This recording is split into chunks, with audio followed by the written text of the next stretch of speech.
soon-to-be democratic nation in the world. And I have to reiterate that it is a return to democracy. Iran was for most of the 20th century a democratic nation with a highly progressive imperial regime that unfortunately was toppled in a very undemocratic regime change in 1979. And it is very important for the masses to know that contrary to what the liberal media channels such as the BBC would like to say, and contrary to the camera angles of the BBC network, there was no democratic revolution in Iran in 1979. There was a very violent and sudden regime change in Iran backed by the liberals of London and Washington and Vatican in 1979, where they used Marxist elements and Islamist elements. Armed Islamist and Marxist groups were backed by such political establishments as the Democratic cabinet of President Jimmy Carter in order to topple the highly democratic and highly progressive imperial regime of the Pahlavis who were ruling in Iran between 1921 and 1979. In this 57-year period of 1921 to 1979, Iran ended up becoming the most progressive and fast-developing nation in recorded human history, with rates, numbers, and statistics of social, economic, and political progress, which was literally unseen in human history. Most symbolic and comical of which was an annual economic growth rate of 41.6%, which Iran was experiencing in the early 1970s. And with a fast developing and prospering economy, we had a ballooning middle class, and with it came a vast number of social, economic, and political freedoms which people of Iran earned throughout the 20th century. But unfortunately, it all came to a very sudden and violent end, thanks to the cabinet of James Callaghan of United Kingdom, Jimmy Carter of the United States, and a number of other Marxist and Islamist and neoliberal groups, governments, and organizations around the world.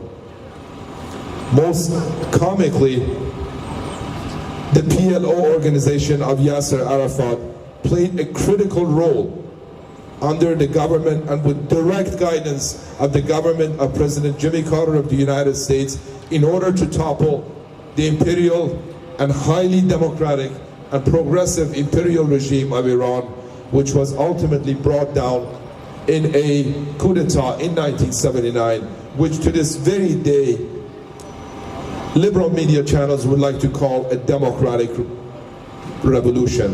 There was no revolution in Iran, there was a coup d'etat. And that coup d'etat was backed by only 13% of the people of Iran. And unfortunately, this 13% of the most uneducated and most gullible people of Iran, who were brainwashed by some 400 Western liberal media channels, they were incited to create havoc and insanity and rioting in Iran in 1978, starting January 1978 until January 1979, where they finally managed to topple the imperial regime of Iran with strong support, financial and military assistance from the liberal elements backed by President Jimmy Carter and the Central Intelligence Agency of the United States of America. Now, that is not a disrespect to America. I love and respect the nation of America. I am the first to admit that America is a great nation. And I'm the first to say that any nation that needs walls to keep several 100 million people out of its borders, that's got to be a great nation. So we have nothing against the United States of America, as it is a great nation. and the God-loving, hard-working people of America. Because with the 1979 revolution in Iran, so-called revolution, which was really a coup d'etat, a regime change, which was sponsored by the liberal elements in Washington, London, and the Vatican, and prominently managed by the cabinet of President Jimmy Carter, that was a significant blow to American future, to the future of America. In 1979, the United States symbolically and the entire international community lost a pivotal and critical member of the global democratic national network. The world lost a great friend in 1979 when Iran was toppled and taken over by an Islamist Marxist group which came to call itself the Islamic Republic regime of Iran. Really, they are nothing but the occupying regime of Iran. And to this very day, liberal groups, governments, and organizations, most prominently the liberal establishments, liberal democratic establishments in the United States, continue to support the occupation of Iran by a maniacal alien terrorist regime called the Islamic Republic. And they go as far as funneling insane sums of money and every kind of strategic support you can possibly imagine.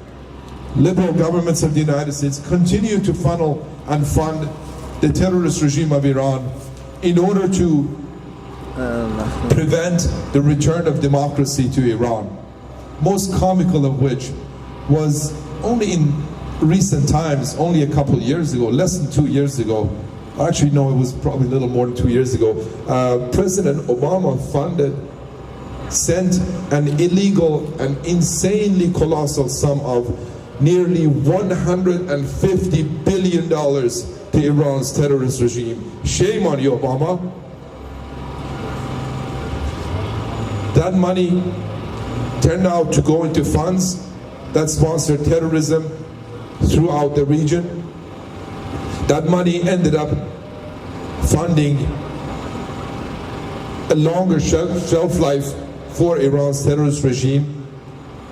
That money funded the further occupation of Iran, further wars and insurgents throughout the region.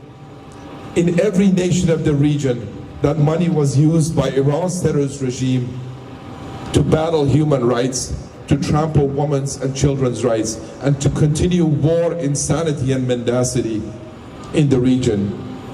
Ironically, even the nation of Israel is suffering because people of Israel are being blown up by money funded by President Barack Hussein Obama to Iran's terrorist regime. And that is exactly why, I wonder why we don't get our voice on channels such as the CBC network or the BBC. I mean, it is vastly documented that President Barack Hussein Obama funded $150 billion to Iran's terrorist regime. They literally took vast amounts of cash in wooden crates, on wooden pallets, in a medium-sized aircraft, and they flew it from, I believe it was Switzerland, to Tehran overnight. And for some 3 months, we pro-democracy for Iran activists knew about this funneling of funds, cash, by Barack Hussein Obama to Iran's terrorist regime. But the liberal media network in North America and the Western Hemisphere kept silence on it for some 3 months before the news broke out. Isn't that comical? CBC, CNN, ABC, they all kept quiet. They knew President Barack Hussein Obama is funding terrorism. They knew he is acting against US laws and US Constitution by sending money to Iran's terrorist regime, but they all kept quiet about it. Isn't that comical? But fortunately, we are now about to witness an end to the terrorist regime of Iran. The occupation of Iran by the maniacal Islamist terrorist regime called Islamic Republic is now clearly collapsing and showing every sign of collapse, exactly as the Soviet Union showed in the late 1980s. So today we have to make sure that we lend our utmost support and attention, and only our moral support. We do not need to send money to Iran. We do not need to send weapons to Iran. We do not need troops in Iran.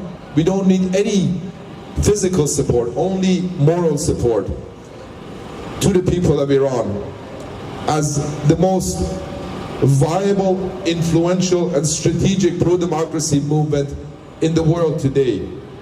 If we manage to democratize Iran by democratically toppling the terrorist regime of Iran through strategic civil disobedience of the masses, we can stabilize the entire region of the Middle East, at least to a very, very large degree.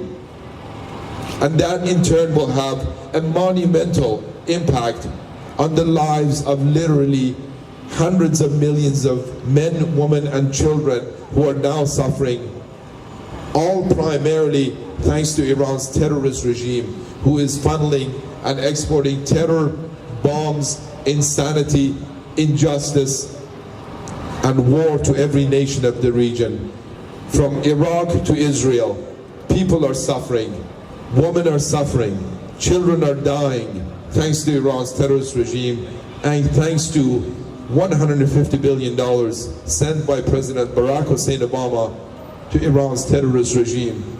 And to this day, he has not admitted publicly, let alone offer an apology for such insane behavior as blatant sponsor of terrorism in the Middle East.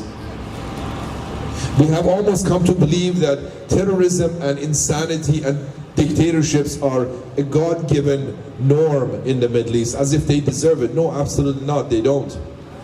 It is forced down the throat of people of the Middle East, primarily the nation of Iran, by certain political elements and establishments located in London and Washington.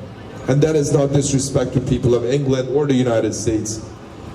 We love, respect the people of England and the United States, but we ask nations, Western nations, great democracies such as Canada, to kindly please call the CBC, call your elected member of parliament, call your favorite political party, and ask them to engage and entertain the lead democratic representative of the people of Iran.